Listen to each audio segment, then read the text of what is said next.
আর ঘুরতে আসছে আমাদের এখানে আটকাইছে। আমি তো ওরা ওদের তো কিছুই হবে না, মান সম্মান গেলে আমার গেছে।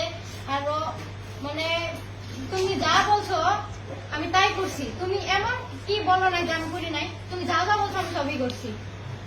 আমার তোমারে লাগবে, আমি তোমারে বিয়ে করবো। আমার কথা এইটুকুই, আমার তোমারে লাগবে মানে তোমারে লাগবে। আচ্ছা ছেলে কি তোমার কোনো প্রস্তাব দিছিল অন্যতি? না, হ্যাঁ, আমি ওরা ভালোবাসি, ও আমারে ভালোবাসে।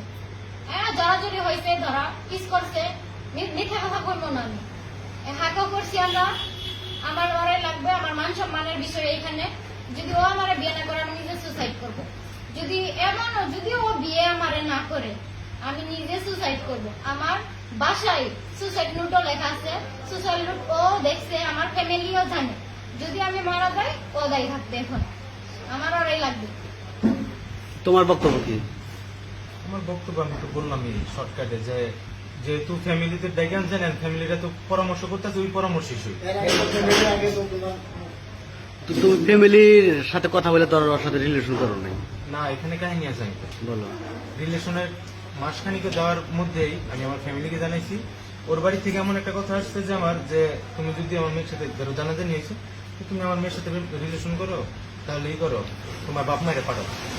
আমি আমার আম্মুরে পাঠাইছি, আমার কাকারে পাঠাইছি। মানে আম্মু আমার দু তিনজন লোক গেছে যে মানে দেখা কথাবার্তা কইছে। আমার কথা এমন ছিল যে আমার বাপ মায়ের যদি তোমার মানে নাই, আমি বিয়ে করবো, আমার কোনো আপত্তি নেই। যেহেতু আপনারা বলছেন যে তোমার বাড়ি থেকে লোকজন পাঠাও, আমি লোকজন পাঠাইছি। তারপরে আমাদের এখন কি করবা, তুমি বিয়ে করবা না কি হ্যাঁ, করবা? এখন ওই যে গুরুজনের মানে আমার ফ্যামিলিটা যাবো ওইটাই।